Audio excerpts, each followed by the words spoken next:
بسم اللہ الرحمن الرحیم۔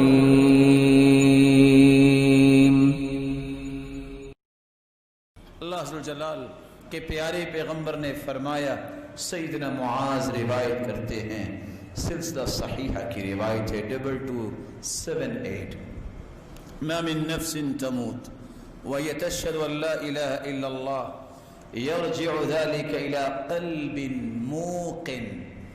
جو بندہ یقین کے ساتھ مرتے وقت یہ پڑھ لیتا ہے لا الہ الا اللہ، یقین کے ساتھ، یہ یقین اسے فائدہ کیا دے گا؟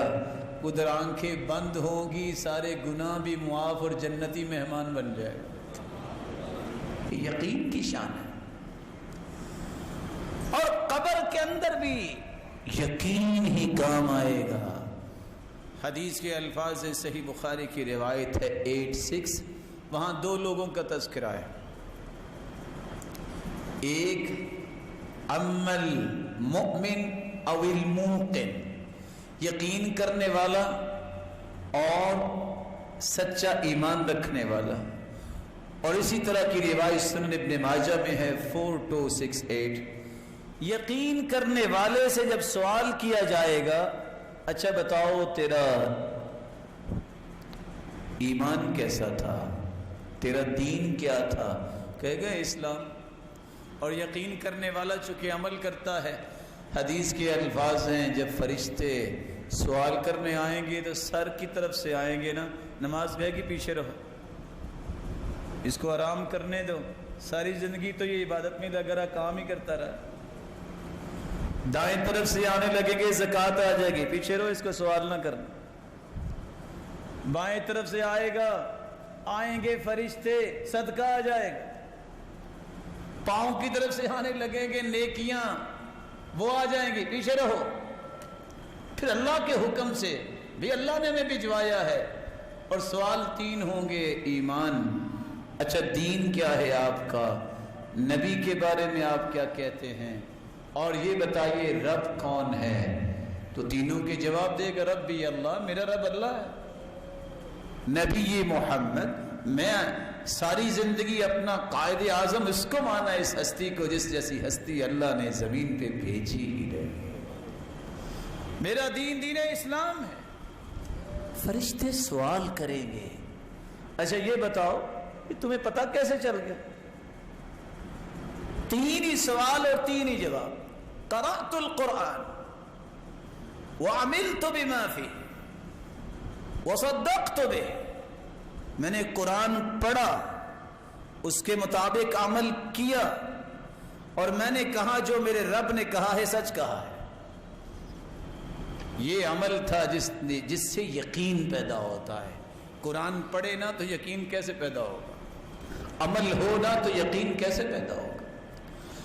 پھر وہ فرشتے اتنی بات جب کرتے ہیں تو آسمان سے آواز آتی ہے، ان صدق عبدی، اور میرے بندے نے سچ کہا ہے۔ فرشتوں، فافرشوا له فراش الجنہ، یہ تین چادروں میں سے چھوڑ کے چلے گئے ہیں، یہ تو اچھے اچھے لباس بھی پہنتا ہوگا، اس کو جنتی لباس فوراً پہنا دو۔ وافرشوا له فراش الجنہ، یہ زمین پہ لٹا کے اس کو چلے گئے، کیونکہ سنت یہ ہے کہ زمین پہ لٹائے، نیچے کوئی مسلح کوئی چیز نہیں بچھانی چاہیے۔ میڈیکلی بھی آج ڈاکٹرز کہتے ہیں اگر نیچے کوئی چیز بچھائے تو جسم گل جاتا ہے۔ منہا خلقناکم وفیہا نعیدکم، مٹی سے انسان پیدا ہوا ہے، اس کو مٹی پہ لٹانا چاہیے، پھر حفاظت اللہ کرتے ہیں جو نیک لوگ ہوتے ہیں۔